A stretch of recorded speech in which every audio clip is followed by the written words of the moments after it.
so much for coming. We're just going to jump right in. Welcome to SCI Boston Saturday Ed Series on going back to school after a spinal cord injury. Really appreciate Ben Farrar, Rich Nietzsche, Matthew Kloss, Caitlin Riley, John Hobbs, and Stephan Gelly for being willing to share their story. We're going to hold questions until the end. So the way this will work is I'll be moderating. We'll have each person speak for about 10 minutes. And after that, we'll open it up to questions and answers. This is being recorded. And I don't know, are there any other, I guess I'll just have to throw in there, if anyone has not gotten their tickets yet to the gala, there are a couple still left. So we've left it open, the link open for the weekend. So do that. All right, I'm going to start. Ben Farrar was not able to be here in person, but I have a recording that he did for us. So I'm just going to share my screen. Excuse me, I'm just going to go to that.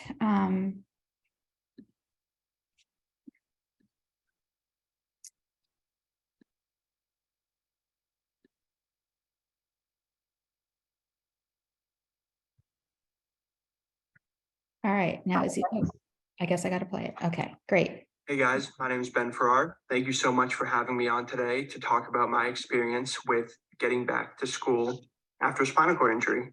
So a little bit about me. I went to the University of New Hampshire. I graduated back in May of 2021. I'm currently 26. I started school when I was 20. Yeah. And I'm kind of here today to just kind of give you my experience, some tips and tricks, and to help any of you guys who are looking to follow the path of getting back to school after an injury, and just show you that it's possible. So I'm a C4, C5 quadriplegic. I don't have any use of my hands, but can move my arms. So I'm pretty dependent for ADLs and all that kind of stuff. And that kind of brings me into my first point, which is finding PCA help at school, which I know for most people is one of the most daunting things, because when you need help on a daily basis, it's difficult to put that trust in another person and find competent and good help at school. The first thing I did was reach out to my school's nursing program, OT program, PT program, and recreational therapy program, and ask them if they had anyone who might be interested in working as a PCA. Not only is it beneficial to us as students who need help, but also for students to get kind of on-the-job experience working with people with disabilities on a daily basis. And having that resume going forward for them can be super helpful. So I found, I believe it was like 90% of my PCA help through these programs, whether it was nursing, OT, PT, whatever. And I had an incredible experience. You know, everyone I found was super helpful, super friendly. Like I said, I need help with a lot of intimate daily activities. And I found so many people that made me feel totally comfortable, were totally competent. You know, I taught them all how to do my programs myself, and they just did an amazing job and helped my time at school be so much more successful, because it wasn't just ADLs in the mornings and nights. You know, it was helping me grab lunch during the day or dinner at night, helping me empty my bag if it got full during the day. And all the PCAs I found were just fellow students who ended up being really close friends of mine and just awesome altogether. Now, the next big thing I'm sure everyone worries about is your classes. And one thing I can say with that is, when you go through the student accessibility office at whatever school you're at, make sure to advocate for yourself. They'll help you get a plan that you can give to teachers saying, I need help with XYZ, and these are the accommodations that I'm allowed to have. Make sure that you have every single accommodation you need before the school year starts, because during the school year it can be really hard to say, oh, I know I gave you this list of things that I need, but I need this list to be updated now that we're halfway through the semester. And this can be anything from needing a note taker in class, which UNH provided, to needing extra time or extra equipment to take tests. For me, one of those things was I took a lot of my notes on a touchscreen tablet, and with business classes having to write out math and everything, I couldn't use a pencil. So I used that tablet, and a lot of teachers were really uncomfortable with the idea of me using a tablet for tests. But I worked through SAS, and the accommodation I got was that I could use that tablet supervised at the SAS office or one of their tablets that only had a program on it that allowed me to write down all my answers and do the test that way so that I could get the accommodations that I needed while my teachers also felt comfortable with what was happening. And another thing with teachers is it can be really stressful being just feeling like one student out of hundreds.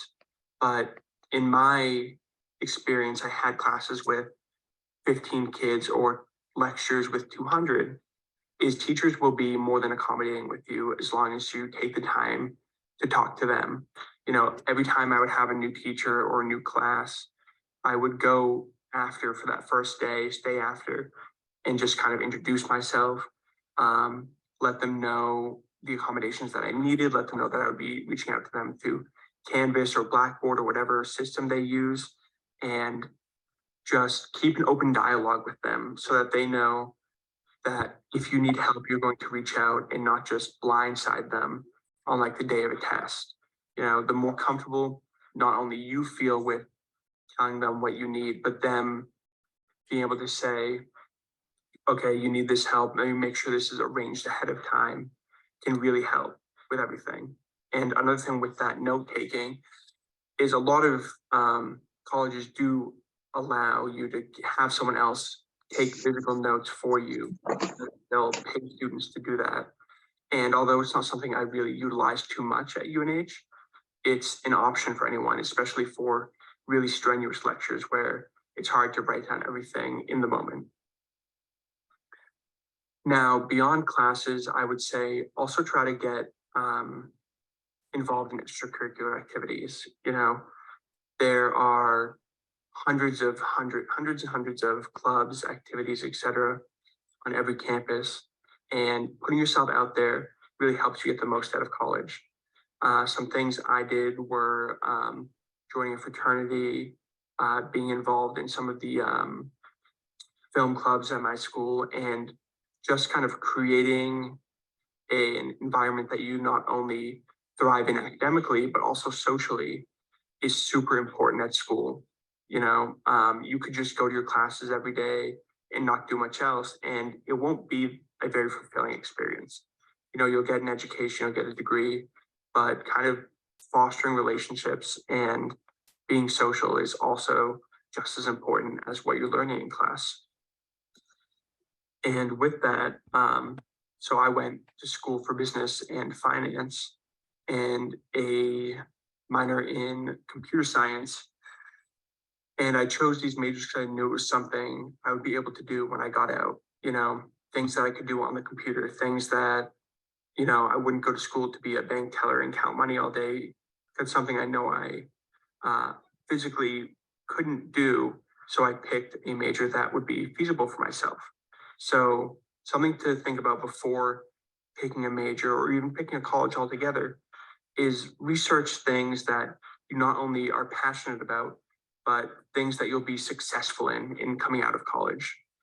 So I know I'm kind of just rambling here and just rambled for the past like 5 minutes or so, but if you have really any questions about getting back to school, you know, the whole process of talking with student accessibility to get accessible housing, get accessible classrooms, you know, find schools that have good nursing programs or OT programs that might help you succeed in finding PCAs, feel free to reach out to me. I know Heidi's going to have some of my information, and I think I'm going to give her my Instagram and WhatsApp, and really feel free to reach out, say, oh, I saw this video at the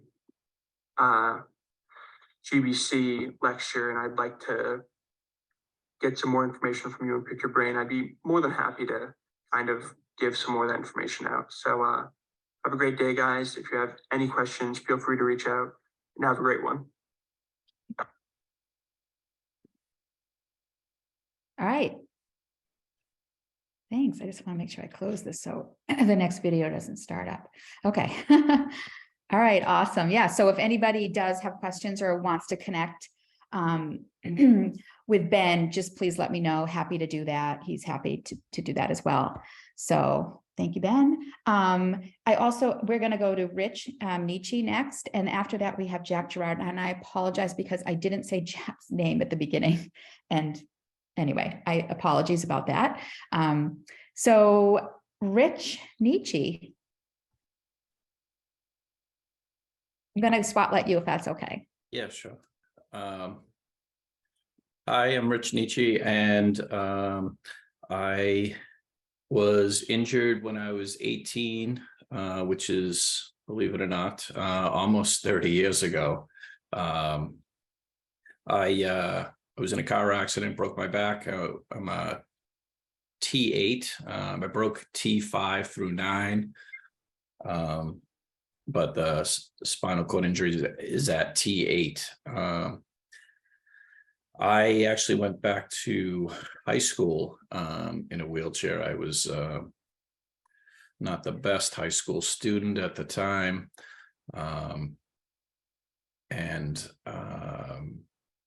Yeah, so I was going to an all boys Catholic high school, hated it, and but got in a car accident and ended up going back to Boston Public High School. I should back up a little bit. I got kicked out of the private high school, and then stopped attending the public high school, and then got in the car accident and went back. Did graduate, and after that, wasn't sure what I was going to do. Sort of like the previous speaker, I was hedging my bets. All right, what am I going to do, and what can I do? But I knew I could just go to college for a couple of years, do the prerequisites, and then figure it out. And that's pretty much what I did. I ended up going to Quincy College. I figured it was a little bit easier to kind of ease back into the academic, into academics, and then just kind of start learning and paying attention in school as opposed to what I was doing in high school. So I did that. While I was there, I did talk to a few administrators, and they sort of helped me guided me on scheduling my classes, which was very helpful. In high school, you can just show up and do what you're told. Now I can make my own schedule. And actually, as a result of that, I was a better student. I took a few classes, and then I had heard about Mass Rehab Commission. And I don't know if anybody here is aware of it, but it's a state program, I guess. And they will help individuals with funding, at least for certain educational programs. I had a counselor there, went in to talk to them, and I sort of had to navigate my way through what resources they could provide. And when I first went in there, they sort of gave me an interest test. I don't remember what the results were.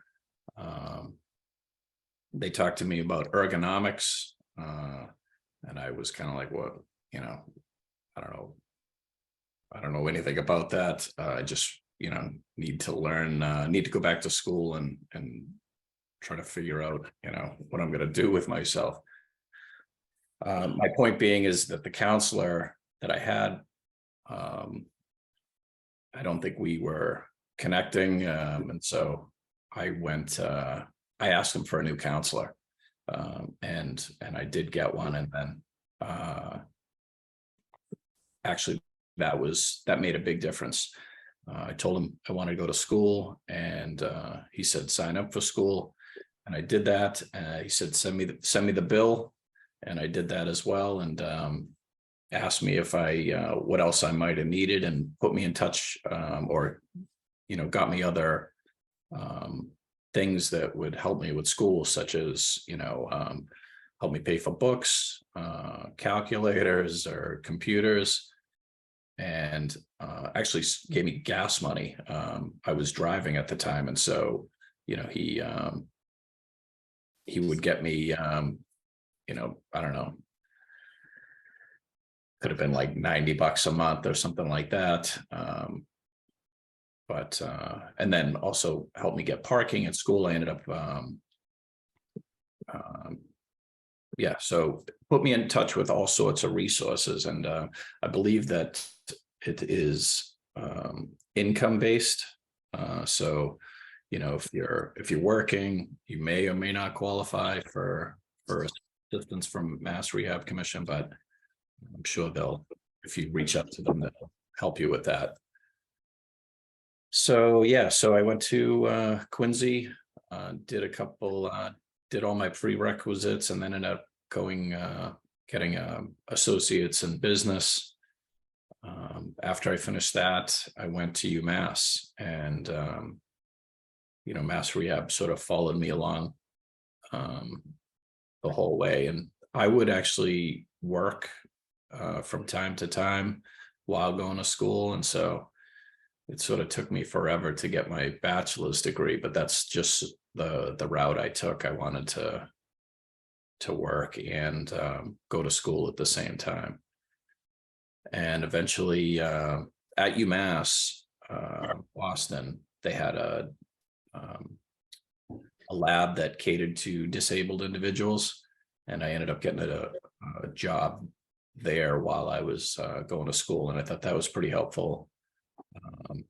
And I believe that they still run the lab over there as well. Trying to think now what else. Yeah, after I got my bachelor's degree, I ended up getting my bachelor's degree in criminal justice, because at some point I decided I think I might try to go to law school. And I ended up getting a job with the federal courts, and I'm still there today. I didn't get my law degree. After working with some attorneys and working in the field, I decided it was not something I wanted to do, but I did enjoy working for the courts, and I still do. And so I got a few IT certificates while working for the courts, and I did that at UMass Lowell. And after that, I just continued to work for a number of years, and actually last year, maybe a little over a year ago, I decided to go back for my master's degree. So currently I'm in school getting my MBA, and I went back to UMass for that.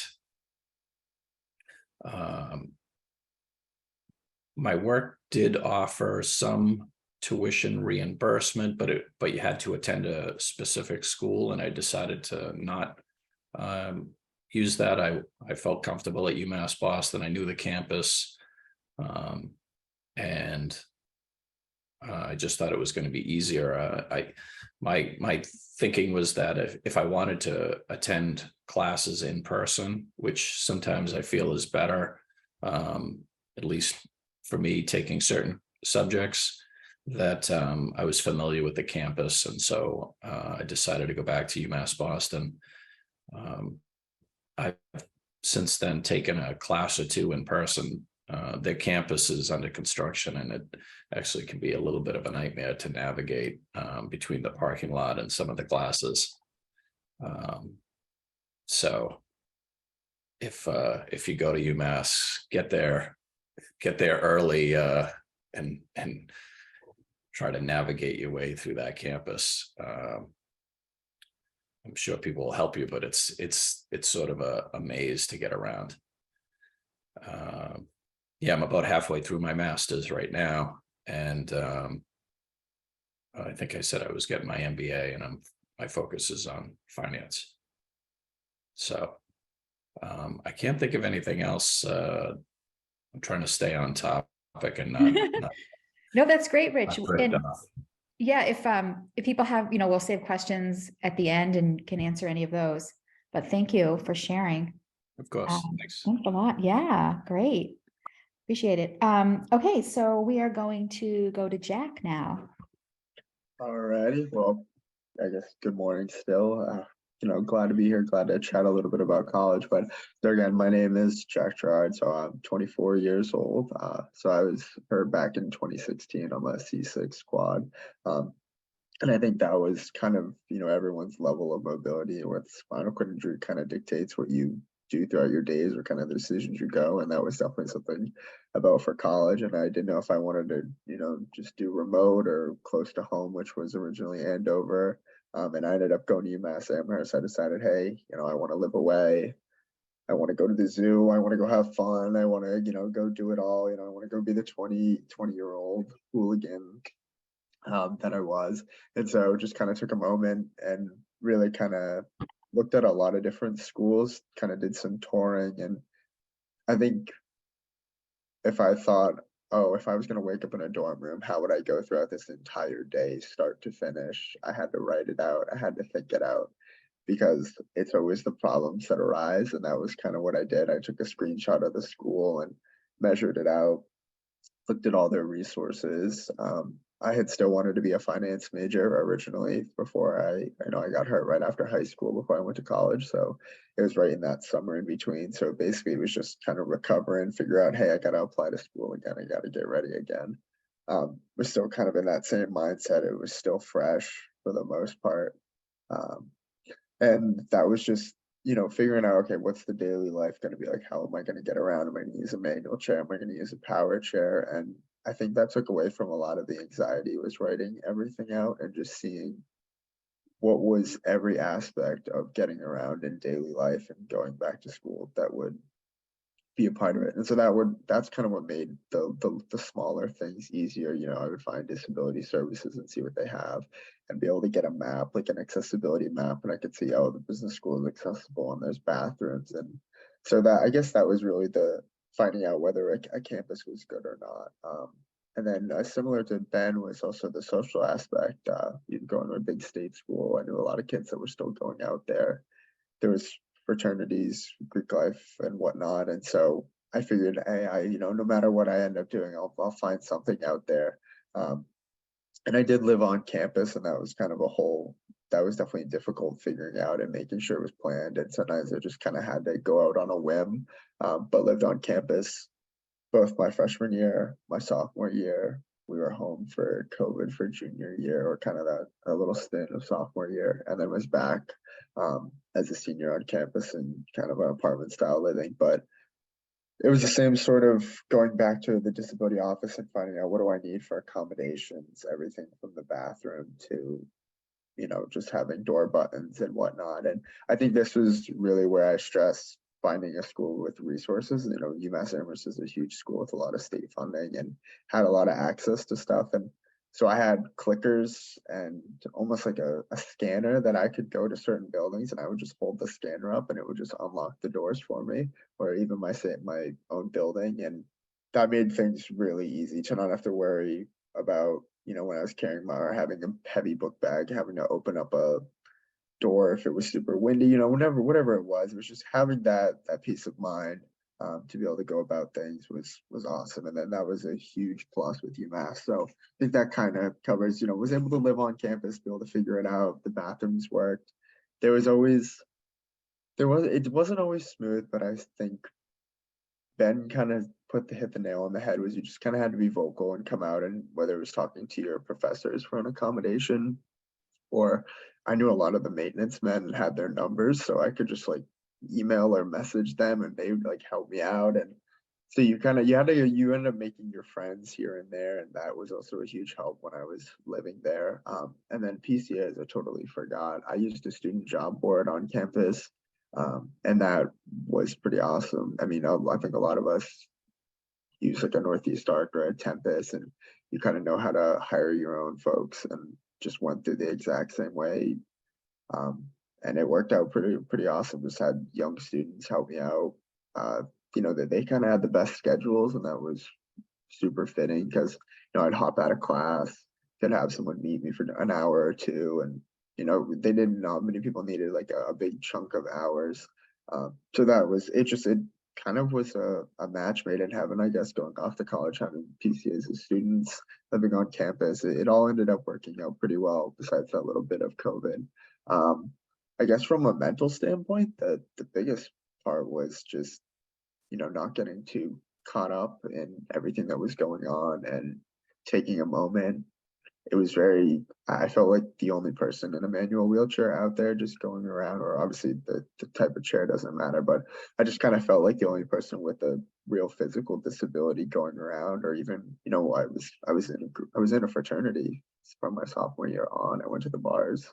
And so like you got to see a lot of how people treated you or looked at you or in class. So I guess it was a matter of you just had to be the first person to introduce yourself, and it got me a lot of confidence and be able to go out and to speak and to just do whatever, because like everyone's going to look at me with 10 heads anyway, so I'm just going to go off and do my thing. And that ended up being the best thing ever. And so now, kind of post college, I work for Fidelity in Boston. I live south of the city. I commute in. I remote work from home. Kind of got my dream corporate job, what I initially wanted out of high school, even before I got hurt. So that's kind of the whole bit was, kind of figured out, hey, going back to college, I need to write it all out. What does a daily life look like? It was a lot of work, and sometimes I admit it kept me up more hours later at night than I would have thought. But in the end, planned it all out, made it work, had a blast, and now I have a job, support myself, and do the thing I didn't really think I'd be able to do. So believe that kind of hits it. I don't want to talk too much, but that's about it. That's great, Jack. Thank you so much. Awesome. Sure, we'll have some questions for you. All right, I am, excuse me, moving on to Matthew. Matthew Kloss. Hi, my name is Matthew Kloss. I am a T10 complete paraplegic. I have been injured about 7 years now, since I was 26. In 2018, I went back to school and I got my Master's of Fine Art. I went to Lesley University. They have their own art school. Previously it was the Art Institute of Boston. Now it's Lesley College of Art and Design. I had a really great experience actually going back to school for the most part. I really advocated for myself as far as like things I needed, like more time with deadlines, or if I needed help like getting in and out of the building. I'm pretty lucky that my injury is decently low, so I have full control of my hands. But like occasionally, like bringing things in and out of the school, that's honestly what I needed the most help with. And they did have like a private bathroom that they set me up with that was for staff only, kind of weirdly enough, but the handicapped bathrooms weren't actually large enough for me. So small things like that really made quite a bit of a difference for me. As far as like accommodations or things of that nature, I was really vocal up front when I was starting to apply there, and met with some of the administration, and they were really willing to help me out. I think that is one nice thing I've noticed. If you tell people what you need, oftentimes they're actually really willing to help you. I've never really gotten any pushback on things like that, as long as you're kind of advocating for yourself up front. Something I will say that, and maybe this is advice for anyone thinking about going back to school, I have really bad spasticity. And so I went back to school having really bad spasticity. And that was probably actually my biggest struggle, was I was just constantly fighting the spasms. and I ended up getting a baclofen pump halfway through graduate school, which was really difficult, I will say. If you're thinking about going back to school and you have any kind of really large health issues going on, or if you're fighting, chronic pain, spasms, UTIs, doing everything you can to kind of get ahead of that, I would suggest, just because that was something that I really struggled with at that time of my life. I got the baclofen pump and it's totally made a massive improvement, but something that I just think about, going forward. I didn't live on campus, I commuted, so I didn't have that kind of experience like Jack did when it came to like living there. But honestly, I would imagine that it would have been the exact same thing. They probably would have been really helpful, really eager to do whatever they can. I think it's really just about advocating for yourself. I then went on to work a few different jobs. My degree was in photography and sculpture, so I did go on to teach art, and now I work for Spalding Rehab in the model systems skims department, which honestly I like a lot. But I know Heidi had said kind of, what were you thinking towards your career goals? And I would just really try to think, what would be something that would allow you to work and support yourself, but really be comfortable and allow you to kind of grow into a position. There's a lot of work from home jobs now, since the pandemic. That was something that was kind of positive that came out of it. So I think there's more opportunity for people with disabilities to work now than maybe in previous years where it was more difficult, or the expectation of always being in office was there. So, don't lose hope. Just keep trying to go forward and do exactly, what you can. I'm trying to think if there's anything else I should talk about, but.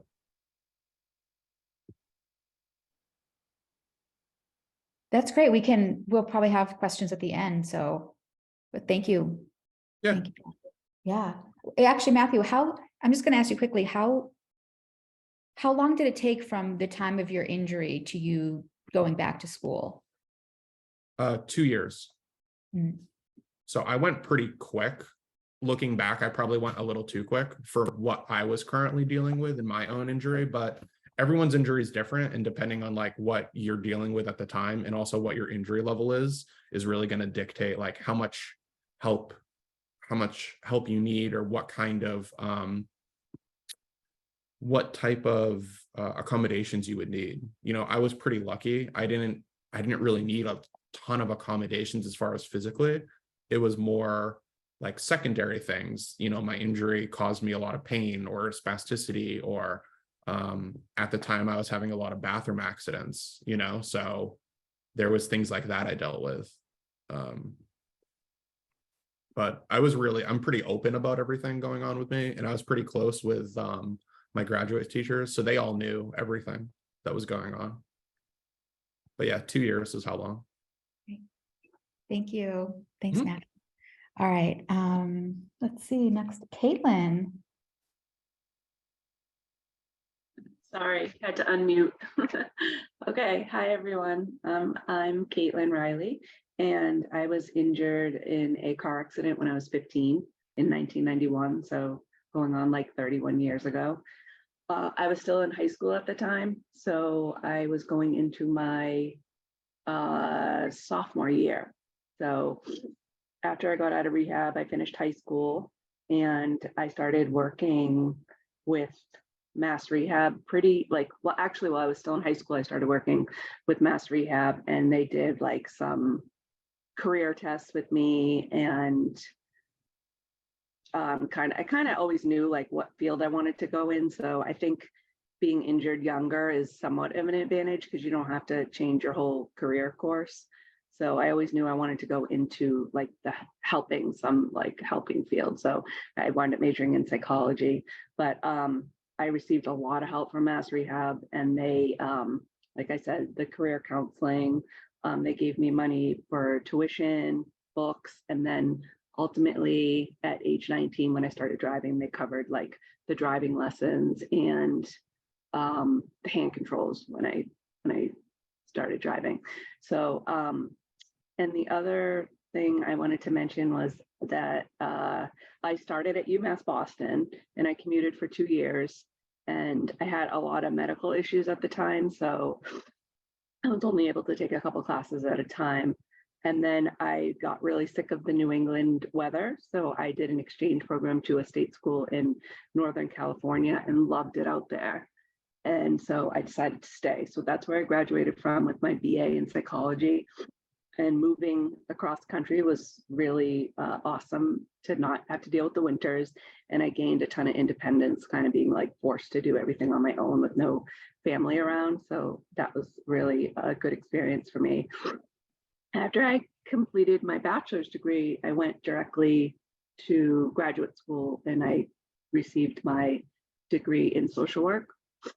And at both my colleges and graduate schools I attended, both had excellent disability services. So I just wanted to mention that, which I know others have brought up as well. But I would say that going to a school, university with great disability services was really critical.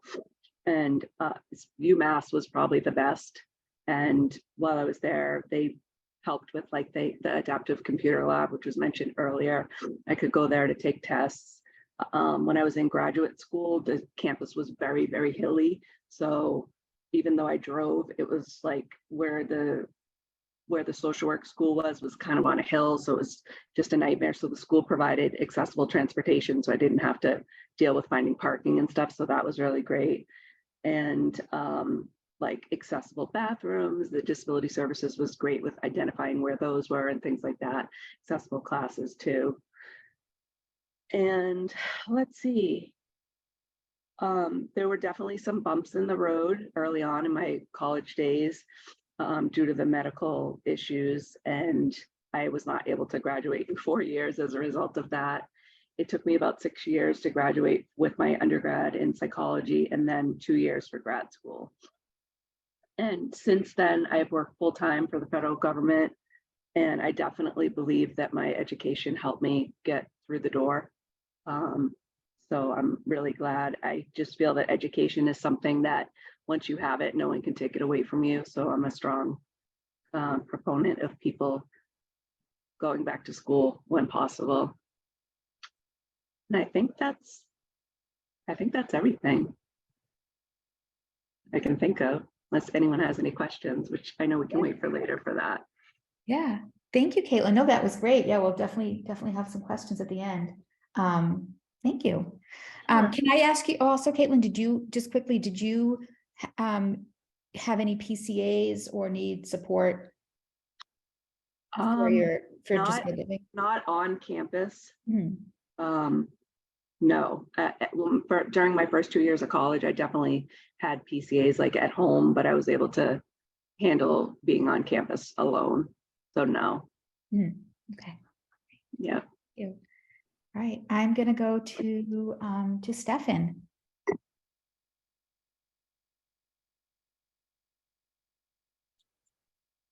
Hi, my name is Stefan. Thank you for having me. I am a C7 quadriplegic. I was injured in 2018.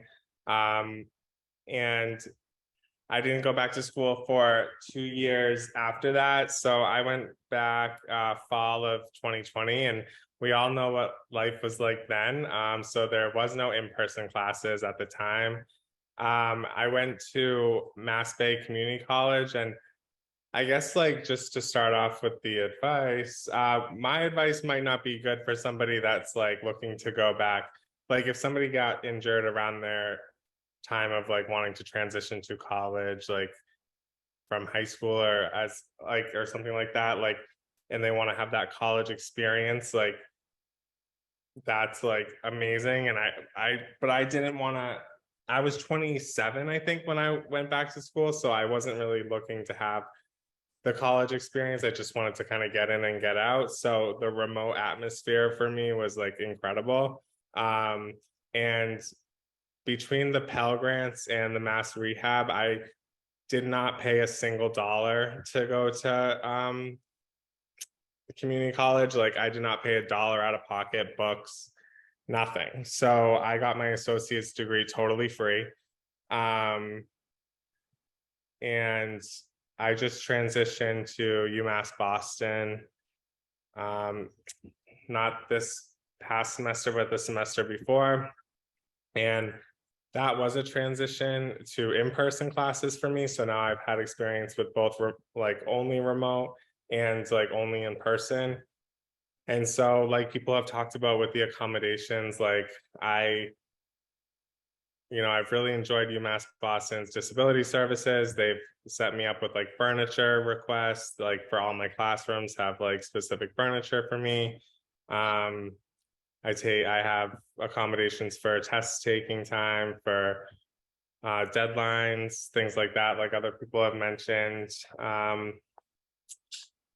And what else? I definitely use my injury to my advantage, and I'm not ashamed of it. I applied for a scholarship called the Foster Furlough Scholarship. So if you do end up wanting to go to like a community college, one student from every community college every year can apply for like that scholarship to go to a state school of their choosing for free. And it's just like a 500-word essay, and I literally just wrote about my injury, and bam, got the scholarship, and now I'm going to UMass Boston totally free of charge. So I definitely use the injury to my advantage where I can. And which I feel like is totally warranted because like I have to live this way. So whatever. But I'm working on my right now I'm in a BA for psychology, but I'm going to be switching to a BS in psychology because I think that my career like aspirations have changed a little bit. But that's just like normal college stuff. I am a commuter. So I commute from Charlestown to Dorchester. I don't know like what advice is good for that. I mean, I got a parking pass for the garage. I tried to get that waived, but I did have to pay for that one. What else? This is good. I don't know. I think that like it was like definitely really good for my mental health to go back to college. I don't know if anyone's mentioned that. Like it felt good to be doing something again for my future. And like yeah. Sorry, I didn't really prepare anything, but it's been a really good experience for me overall. So I definitely recommend it. I mean, yeah, that's it. That's great. You sounded very prepared. Thank you, Stefan. It's great. All right, appreciate it. And John Hobbs. John is joining us by phone. Yeah. All right. Can you guys hear me? Yes. Hello? Yes. Okay, you can. Oh, okay. All right. Well, my name's John Hobbs. I'm a C2 vet dependent quadriplegic. So my injury is similar to Christopher Reeves. It's kind of the same thing. Anyways, I just wanted to say for anybody out there that's hesitant about going back to college that they shouldn't be, because when I was in high school, I really didn't put much effort into it. It wasn't really because it didn't have anything to do with me like not liking school or anything like that. I was more into sports and skateboarding and things like that. So I didn't really apply myself. So after my injury, I was really weary on going back to college, but I knew, I had to try something, because I was very limited on the things that I could do. So I'm paralyzed from the neck down, so I don't have any movement below the neck. So when I went back, I was kind of hesitant on doing it, and I went to a local community college, and after maybe say like a month or so, it was like, wow, this is kind of something I can do, and so I ended up graduating in 2007 with my associate's degree.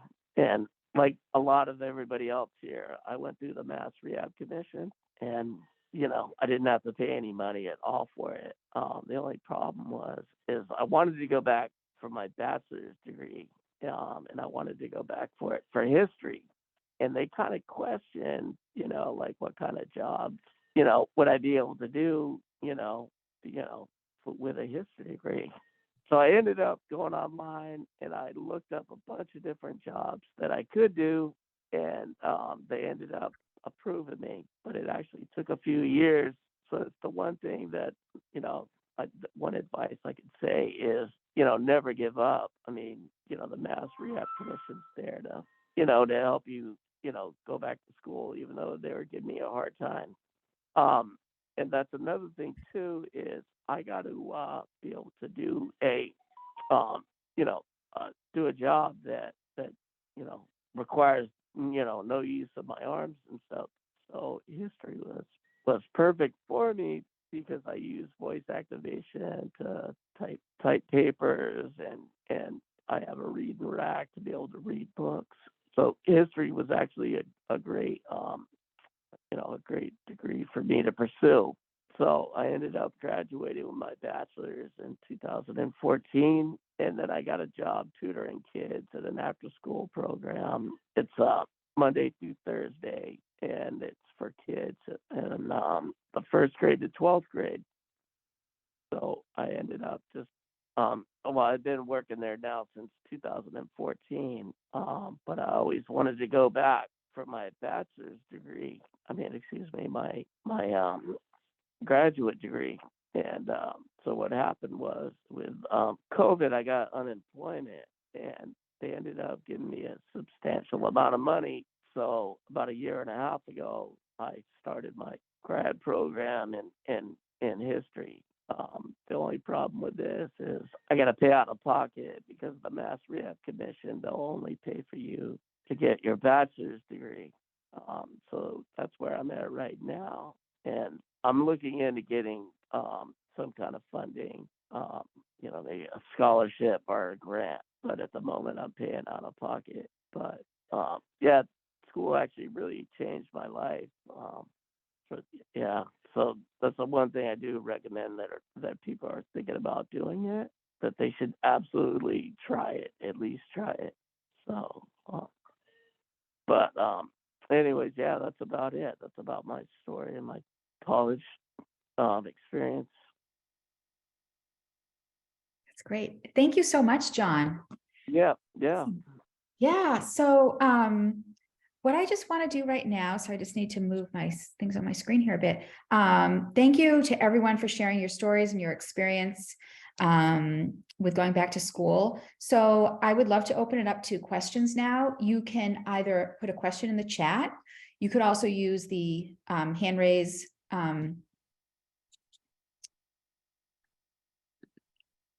Funny, I don't usually use it, but to raise your hand if anyone's curious. That's weird. I guess I never have to raise my hand because I just keep talking. Anyway, could someone tell me if anyone wants to raise their hand, how they do that? I'm looking for the. It's under the reactions. Yeah. Oh, yes. Thank you. Okay. So yeah, if you just click reactions, you can raise your hand that way. If you're not able to do that, any of those things, just shout out if you have a question. Okay. So does anyone have any questions for our presenters? Yes, I do. This is Joan. Hey, Thanks to all Joan. the Hi there.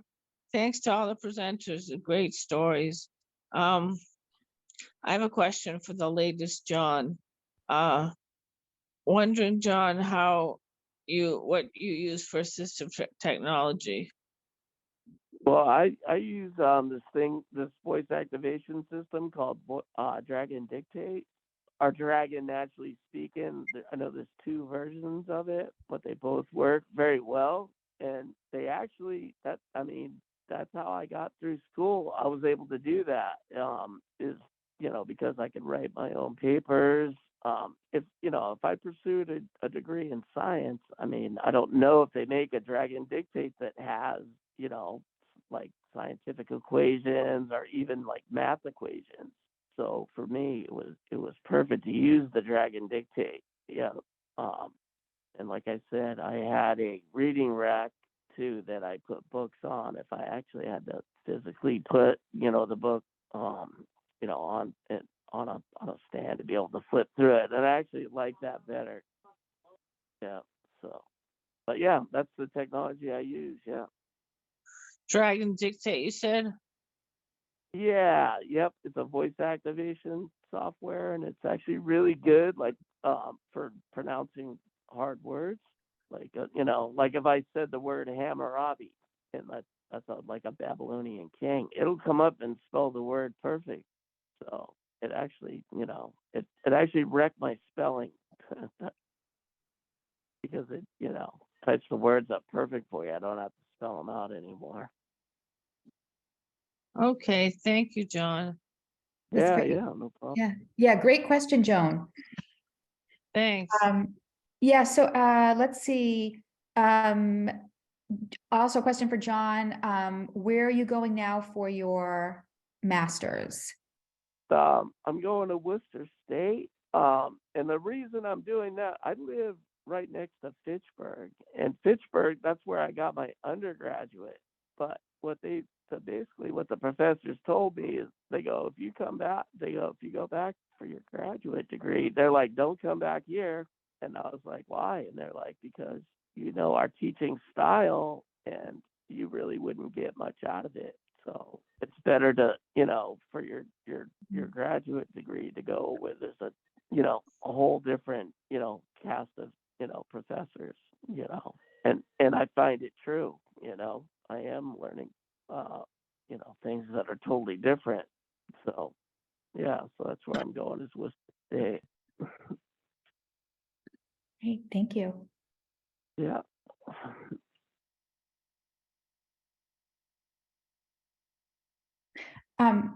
Let's see. So Ben is asking a question. Just wondering if anyone has any good scholarship suggestions. I heard Stefan mention one, but I didn't catch the last name. I will. I'll put it in the chat. It's called Foster Perkalow. He was a governor of Massachusetts that had something to do with the community college. Like he was, I think, like the founder of community college in Massachusetts. So, yeah, they pick one like graduate from community college each semester. Might actually be each semester, but every year to go to a state college of their choosing to finish their bachelor's degree. Something. So I will write it in the chat. Thank you. Great. Hey, Mackenzie. Let's see. I had a question. Mute the phone. Sorry, John. Wondering how some of you dealt with, I know Matthew touched on it a little bit, but just dealing with pain, issues that come up that might make it, an accident or something that just makes you maybe unable to attend class. I know, I don't know if there are accommodations for that or just how you dealt with that, or even as part of maybe your decision to go to school, like, how am I going to even go to school? Like, I'm dealing with so much, I'm dealing with so many physical issues. How am I going to sustain, sitting for a period of time in a class? Or, thank you, Stefan. Just any of those considerations, I guess. Wondering if anyone could speak to that. I can go a little bit further, Heidi. Like I should say also, like, I ended up having to take a semester off while I was going to graduate school, and that's actually when I did. Just because I was dealing with so much pain, and I was dealing with my baclofen pump, and I ended up actually getting a colostomy bag, which both those things like greatly improved it. But I would even like schedule time. So like during classes, like on a day that were really long, I would actually like go into a classroom that they set up for me, and I would like get on the ground and stretch and like lay out just so that I could like get out of my chair for a few minutes. I know that's not possible for everyone, but for me, it was something that was really helpful at the time. So like those were some of the things I did while I was like actively going through like quite a bit of pain to just make it more comfortable. But again, I would say definitely like make sure you have systems set up. Like I always carried a bag with me with extra clothes just in case I had an accident. So I was like always prepared. This was before my colostomy bag, obviously, but so I always had like extra catheters. I had a bag. I had actually a small like little locker at school where I kept like extra supplies of like medication and things just in case, so that like there was never a moment where I wasn't without those things. And then as far as like if you are going through like a lot of pain, like I know for me, they immediately got rid of like how many absences I ever had. So that was like no, like because my school had an absence policy. They immediately got rid of that for me, so that like if I ever needed to be home and then I would come back, they did that. So that was another thing that was really helpful that, you know, I would definitely advocate for yourself.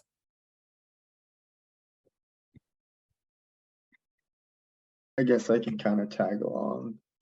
The same sort of thing, you know, you got to have your systems. I lived on campus, so I just was able, you know, I can remember it now, like when, you know, either a leg bag would pinch and, you know, you end up having to change or whatnot. And that was just like, I kind of had certain days, like which PCAs I would kind of check in with and who I would see those days. And if something were to happen those days, kind of had a plan set up. So, you know, if I did wet myself, I just have to go back, change, get ready, throw stuff in the laundry. I know I could do the laundry later. So as long as they got me help started, you know, so just kind of having a system ready to go in case of an accident. And then when it came to pain and whatnot, I just made sure I had a good conversation with my doctor about things before I went to school. And just kind of made sure I was on the best medications. You know, obviously we want to be pain free, but sometimes you can't always. So it's just a matter of mitigating it to the best ability. And, you know, in the long term, taking charge of your care is going to help you out the best. So whether or not I was doing it to just be even best in college, it's now helped me for the better part of my life. Before I go to Thomas, is there anybody else any of the panelists that might want to speak to that?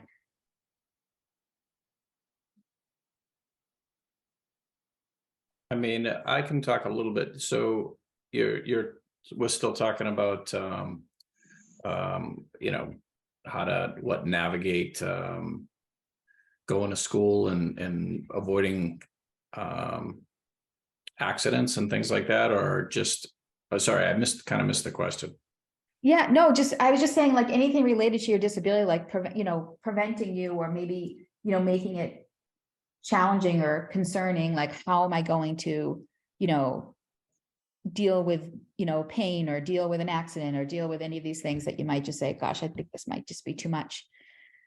Yeah, I like I was saying earlier, I worked and went to school, and there would be time. I mean, it took me, I don't even know how long to get my bachelor's degree. I honestly didn't even try to finish it within a particular amount of time. Some semesters I'd work more and take one class, and other semesters I'd take a few classes and work less. And it just varied through the period of time. And then scheduling classes later in the day or after work, whatever was going on. I mean, that's kind of what I did. I think it might have taken me 6 or 7 years to get my bachelor's degree, between going to Quincy and then switching over to UMass Boston. And like some of the other speakers said, I brought, fortunately I live close to home, or went to school close to home, but I also, at one point I lived for about a year behind UMass Boston it was like, I'm trying to think of Harbor Point. So it was literally right behind UMass Boston. But other than that, I lived in Jamaica Plain for a while. So I could commute back and forth. So that helped as well. Great. Thank you. I'm going to go to Thomas, and then we'll get back to some of the questions in the chat, and to Larry's question also. Thomas. Hey go ahead. guys, I'm Thomas. My question is more, I guess you would relate it to being on campus, but probably also off campus. Was there any attention given to the mental aspect of there, you know, the stress, depression, stuff like that, and fighting it alone and being unique? Was there any help for that? Did you guys deal with it at all? You know, I'm looking to go to the University of Denver and it's a complete move. So I'm wondering, is there anything like that out there? Can you guys hear me, Caitlin? Yes, Caitlin. Well, most universities have, counseling centers, so you could definitely utilize that. But I was lucky in my experience that I wasn't always like the only one in a chair. Like all of the schools I attended always had other people. I was usually, not usually, but sometimes the only one in a particular class. But it's unfortunate, like I feel like that's kind of like something you kind of just get used to. But yeah, there's definitely help at most universities if you want to get it, like as far as counseling. Are they understanding when you say, hey, look, I can't do this right now? I I would don't think think- that might be more like disability services too, that can really help you navigate that and help you advocate as well. Mhm. So hopefully the school you're looking into has a good disability services. I would check that out. I mean, I Okay. can say for me, like, I definitely never saw anyone on campus that was paralyzed. Like, just to be like fully open, it never really bothered me at all. But so I never really dealt with that. I definitely dealt with like the stress of taking on getting your graduate degree was very difficult for me. I will say that it was very stressful. But I think that would be there no matter if you're paralyzed or not. I don't think that's something that is unique just to the disabled community. Yeah, I was sort of the same in that, like I was saying, I wasn't the best student. And now, here I am like, okay, now I have to use my brain. If now when I try to use it, is it going to work like I hope it is? My first semester going back to, or my first semester in college, I signed up for 4 classes and dropped 3. And then, took the one. And then I remember signing up for English 101, the same class 3 times and dropping it just because I would look at the syllabus and get all stressed out about it. Finally, I just, I ended up, it was the same teacher, the same syllabus that I would sign up for and drop. And then I just decided, you know what? I mean, you have to do English 101, otherwise you're never going to get anywhere. So I sat up front of the class and figured it's just do the best I can, showed up every day. And I ended up getting a B+, and that sort of like, inspired me to keep going. So I don't know, like it sounded like just regular stress. But yeah, I think now having remote classes is a huge thing because I think that I probably could have got through undergrad quicker, but as long as I got through it, I guess, right? Can I ask one more quick question? Yeah. Yeah, go ahead, Thomas. I started an associate's degree and we got in like 5 classes and it was in person and it was awesome. It was social contact. It was inspirational, everything. And then we went to full online because of COVID. I found online to be so much harder than in person. Do you guys find that too? You couldn't ask a question and get it answered, and it would hold you back on an entire assignment and cause stress and stuff like that. You guys find that too, or is it easier online? I found I found certain classes were fine online and certain weren't, like, that's like, I'll kind of look at it. I judge it on a class by class basis. That's just me. I'd agree with that. I think it's class by class basis. I really like online things because it makes it so I don't have to leave my house. Like, I'm a total homebody, but I do understand how, depending on the class, being in person could be potentially more beneficial.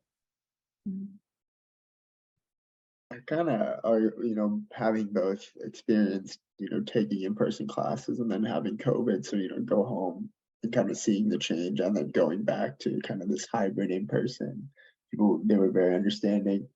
I guess kind of throughout the constant change, my whole viewpoint, and even before going to college with the mentor was just, I kind of was like, oh, like, I'm not going to lose. Like, I'm a little pig-headed, a little stubborn. So I think that really helps out. It's like, how am I going to learn? I'm just going to I'm going to do it no matter which way. So I think whether it was remote or like a different class, I took a lot of math classes and just a lot of crazy different business classes that like I wouldn't, whether it was in person or not, it was just a matter of finding my own way to learn, which I guess in the same way it's just going to be finding your own way to navigate. Like I really laugh. Like, I don't know how I got through college. Like, people would see me like going through the rain.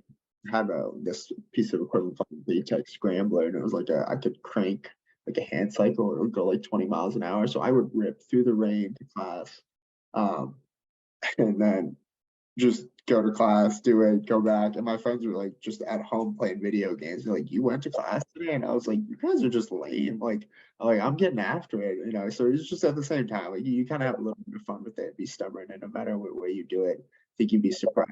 There's a lot more in you than you'd expect. Great. Thank you. I just want to go to Larry's question. Larry had asked, can you talk about transportation to and from school? I can jump in a little bit.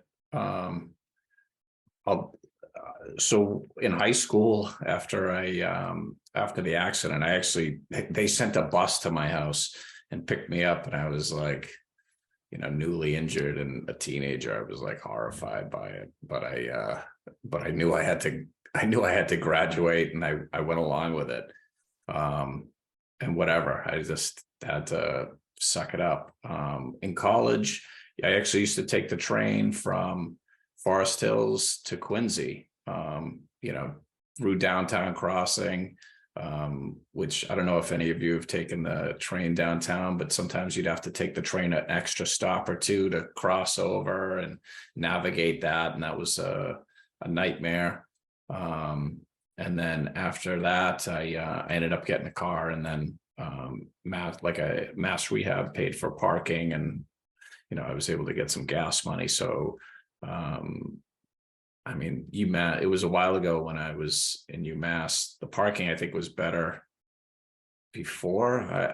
I've only taken one in-person class since going back for my master's, and I don't know, that, like I said, they're still doing a construction, so navigating the garage and the campus is it's not the greatest right now. I don't know when it will get better. I know they got new buildings over there and new garages, but I still feel like it's built around the old campus, and so it's still now difficult to navigate.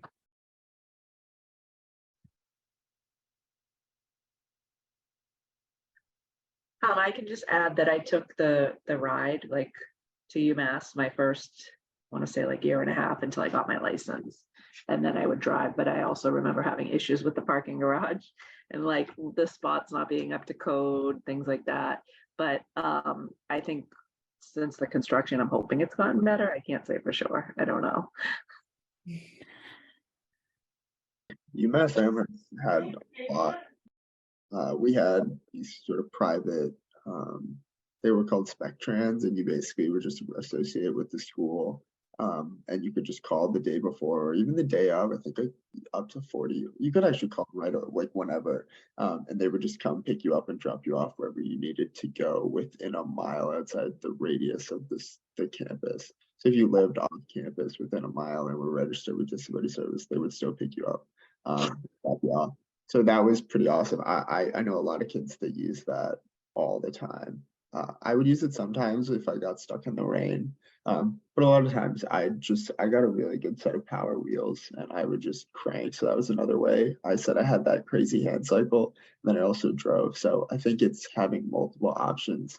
I guess if you commute, right, that changes whether you're using the train or whatnot, or there were also the buses I sometimes took. So I think there's always a lot more options than you're surprised. So it was just practicing and trying them all. I remember just taking the buses just to see where they would all go, just so I knew which one, in case if I missed one, how to get on another one. So always have resiliency.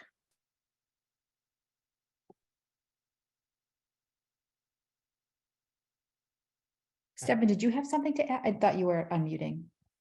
Sorry. Well, I just wasn't sure if people were talking about UMass Boston before, like up to someone, I think Caitlin was talking about the spots like being up to code or something, but I don't know if Yeah, it was UMass Boston I was referring to. Yeah, so I mean, Richard did mention that they have a new garage, which is true. Like I park in the new garage and those are obviously all up to code because it's new. So I just wanted to add on to that. I was just gonna say, like, something else to consider now.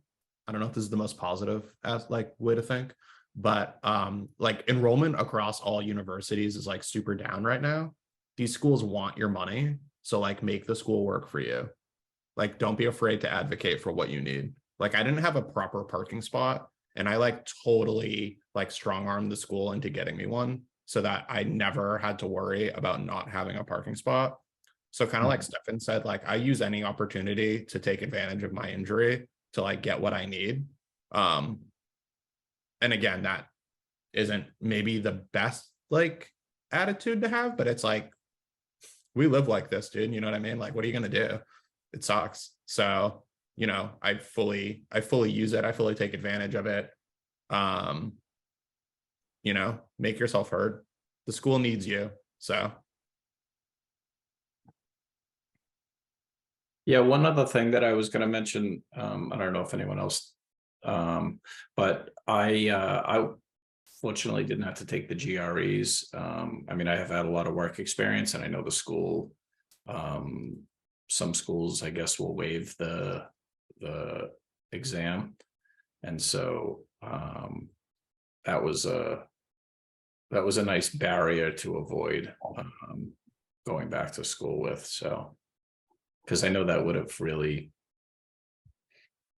added a lot of stress or at least time, maybe money, in order to get back into school.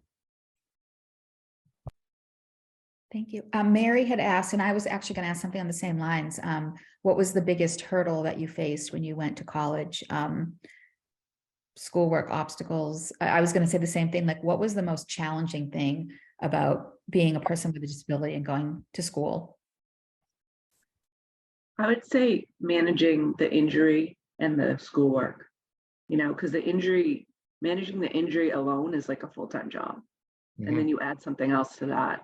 And it's just where our lives are so unpredictable with accidents or whatever. And, you know, like someone said earlier, you just have to be resilient and time management and like figuring it all out ultimately. I think talking about this too, like not a lot of people, unless you have a spinal cord injury, like really understand what that means. So like having an accident and like pissing your pants is like somewhat taboo. But when you have like, as soon as you're paralyzed, like we all talk about that constantly, right? Like breaking those stigmas down, I think is really important. So it's definitely like about being resilient, but I was you know, I was probably too vocal about like what my issues were and like what I needed help with. I think something else too is I think someone was talking about mental health or something earlier, or like the stress of it. Like, I don't know. I saw a therapist my entire time. I still see a therapist. But I really made sure that like during my entire time while I was in grad school, like I was going weekly. Just to kind of like maintain that sanity that I needed, and to like mitigate the stress. But I think those are things anyway to live by. Matt talks about his accidents enough for both of us, so I don't talk about mine. I learned from the best. Thanks, guys. I know I've heard all the stories from you guys. Anyone else? Like, what were some of the biggest challenges for you? Or are the biggest challenges? Jack, you have something? I kind of already mentioned that, like, I am a little bit stubborn and like hard-headed, so I feel like that really is like there's just it's no, you're never gonna, the challenges are never gonna stop. Like I think a lot of times we think in life like, oh, it's gonna get easier, and in my personal opinion, like it doesn't necessarily get easier, you just get better at dealing with it all. So I think like when I first went to college, I thought what the problems that I would experience, like the range of problems seemed to get larger each year. And then, but it almost got easier each year. So there were more things going on, and, you know, doing an internship while you're working, and then, you know, life and all these things. And I'm like, I'm even still doing this, like, and I can't even make a fist. And, you know, I'm like, you know, I'm shouting up at the sky, but at the same time, then I'm like, all right, let's go do it, you know. So it's kind of the fun. You're gonna have more things go on, but just a matter of take a breath and just be like, all right, it's, you know, it's not going to be perfect, but at least I'm breathing, you know, that's the best piece to it. So you know, there were some days where you just like get back and you have some really tough tears, but then, you know, there were really happy days. So I think that was really the best piece of it. John, I don't know if you can jump in at all, if you have anything that you want to share. We'll jump on if you're able to. Or if Stefan has anything. Like with the hurdle. Yeah, some of the, what are the biggest Wow. challenges? I mean, I think that just, oh, I put it in the chat, but time management for me was, and that's not something that's directly related to my injury, but like, I think that a lot of people in college struggle with time management. And obviously with me, it wasn't directly tied to my injury, but my injury did play a role in my time management. I mean, and just, yeah, like having to like adjust to like that type of, you know, schedule. And yeah, just to piggyback off of people what said about like the injury with the coursework. I mean, the resilience of like writing a paper while you have a UTI is strong, you know what I mean? But you just like find ways to get through it. I mean, and that's like for any college student, honestly, we just have like a different, we just have a different like obstacle or like a different thing to juggle, but like other college students have their own stuff too. So like knowing that you're not the only one dealing with something is like also pretty helpful. It's just like our own thing that we deal with. And we, in a lot of ways, are like experts at dealing with that thing. So like we have tools already to like deal with our injuries, whereas a lot of people don't have tools to deal with what they're dealing with. So Thank you. How great points. I had one other thing that I wonder if anyone could speak to. I know that for my husband, Dave, who was injured when he was a senior at Northeastern, and he was studying criminal justice, and he was also a cadet for the Boston Police Department. Sort of the trajectory of his life dramatically changed, where he knew he wasn't going to continue and become a police officer. And, you know, it led him to kind of think beyond like, well, what else am I going to do? And, you know, for him, that also included going back to school, going to law school, which he also got a scholarship for. So he went to Northeastern for that. But I'm curious if anybody else has any, would share anything about either how things change for them in terms of thinking about a career, or maybe how it just, influenced your thought process differently. So I had shared that like I'm in the process of changing my major currently. I mean, I think this is also something that a lot of people deal with, but for me, like I wanted to go back to school to be a mental health counselor. So I knew that I started with my associates, and then I knew that I needed to get a bachelor in psychology and then go to grad school to be like a social worker and then get my LMHC. And that was like the trajectory that I wanted to go on. And I still have to talk to advising and stuff and like some career coaches, because I don't know exactly what I need to do now to like fulfill what I want to do. But like it's changed for me in the way that like I think I might want to be a physician's assistant like way later. So I'm going to need some more science-based courses rather than like liberal arts courses. So that's why I'm changing to the Bachelor of Science. And I still want to be a mental health counselor, but in a clinical setting, so I can then use those hours to use as prerequisites to get into a PA program. But that's, a lot of it's just like trial and error and like talking to advising and making sure that I'm on a path that's like conducive to what I want to do. Was that your question? Kind of? Yeah. Yeah.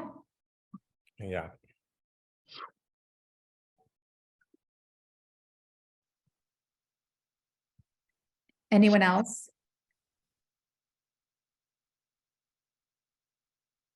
I got another question.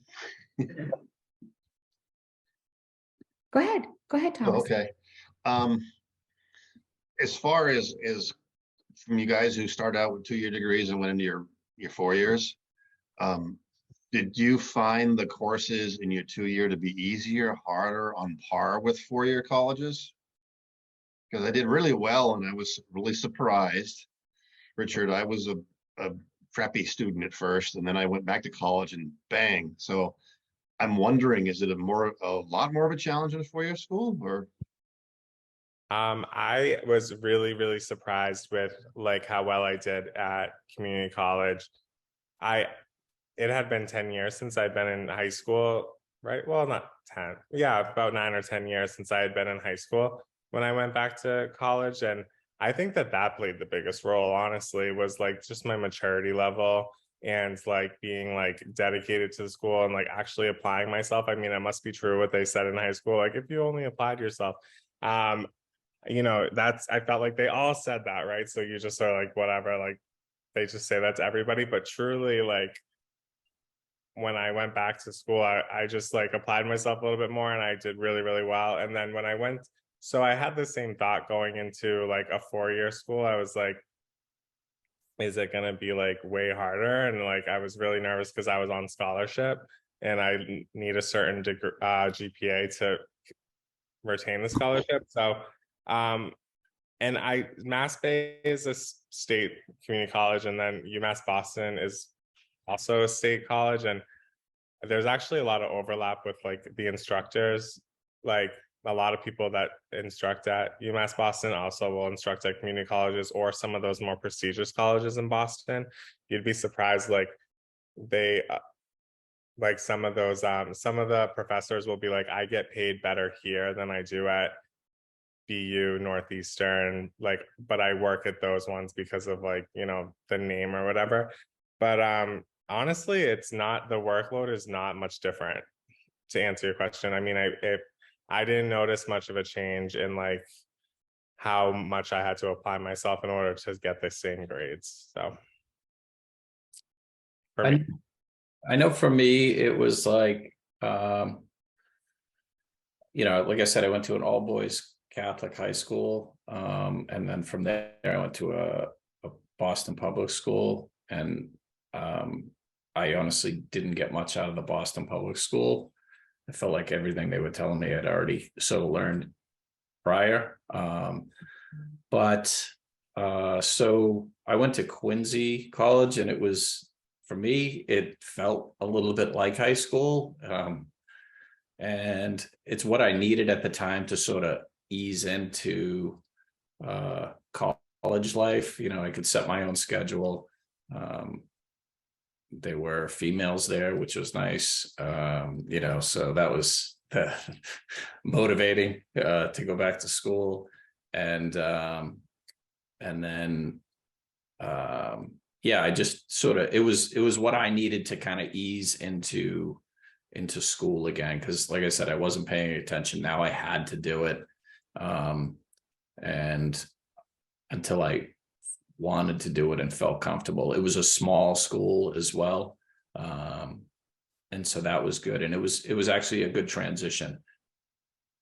Like I said, I paid attention, I sat up front, I actually tried. And when I felt like I could actually do it, I was planning on doing like 1 or 2 semesters at Quincy and then transitioning, but I ended up completing my associates, and then all my classes got transferred over to UMass, and it's exactly what I needed to kind of ease into a real college, whatever that means. Great, thank you. Well, it's 12:30, and I want to thank everybody for coming. I want to thank Ben, Rich, Jack, Matthew, Caitlin, Stefan, and John for sharing your stories. If anybody has further questions or wants to reach out to any of our panelists, just let me know and I can connect you. Was there any final questions from anybody or comments? I was going to say one thing. The counselor that I got at Mass Rehab, I had 2 different ones. The first one I had honestly wasn't helpful. And I kind of got, into a little bit of a debate with them. But when I got the right counselor, that for me made all the difference. I think the first one was trying to push me in ways that I didn't want to go, or into things that I wasn't interested in. And so, just being clear and assertive with your counselor, if you go through Mass Rehab, would have made it all the difference for me. It slowed me down a little bit, but I fortunately was able to navigate that situation. I don't know if anyone has a minute. Larry was asking about interactions with other students. They were fun.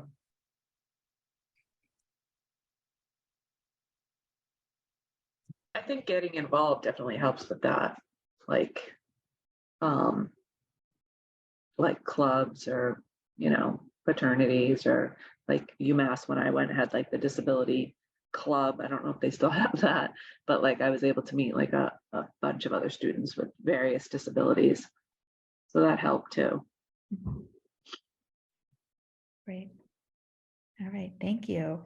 All right. Thanks everyone. And as always, just in general, if anyone has any questions about anything or is looking for support or wanting to get more involved, please always feel free to reach out to me, to Jessica, anyone else from the chapter, and we're always happy to help and connect with you. So thanks everyone. Have a great rest of the day. Thank you. You too. Have a good day. See you, everyone.